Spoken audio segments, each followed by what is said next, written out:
Alors bonjour à tous, aujourd'hui nous continuons de pouvoir vous présenter de nouvelles parutions et nous sommes très heureux de vous annoncer la sortie d'un ouvrage intitulé Sermon de notre Seigneur sur la montagne, expliqué et commenté.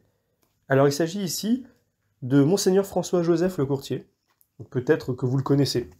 En tout cas, nous avons beaucoup apprécié cet ouvrage, nous avons choisi de le rééditer parce que l'on considère, en plus là nous sommes dans la période où cette vidéo va être diffusée, alors je n'ai pas encore exactement la date, mais nous serons soit entrés en carême, soit nous allons y entrer.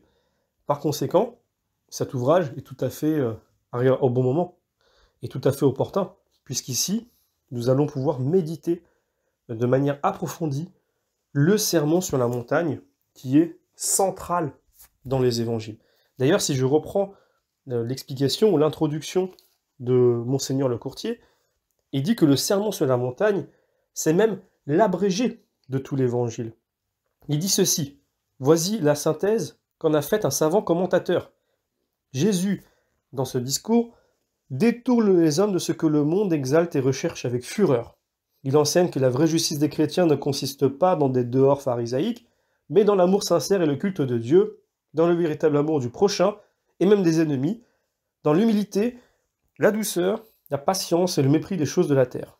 Et, pour tout comprendre dans un résumé encore plus concis, le Sauveur débute par tracer la voie du vrai bonheur sur la terre et dans le ciel, indiquant la fin de ce bonheur et les moyens d'y arriver. Donc voilà ce commentaire qui résume bien, qui met la tendance et qui nous plaît bien. Donc, dans cet ouvrage, on voit bien que l'auteur veut nous montrer que les 8 béatitudes, finalement, sont également un abrégé de tout le discours. Et le discours est l'analyse de tout l'évangile, et l'évangile n'est que le magnifique développement en action de tout le sermon sur la montagne. Tout l'évangile se trouve contenu dans le sermon qui n'en est que la quintessence. L'évangile et le sermon sont admirablement concentrés dans les 8 béatitudes. Et donc, tel que le dit l'auteur, nous pouvons admirer la bonté du Seigneur d'avoir réduit à 10 paroles toute sa loi, à 8 paroles tout son évangile.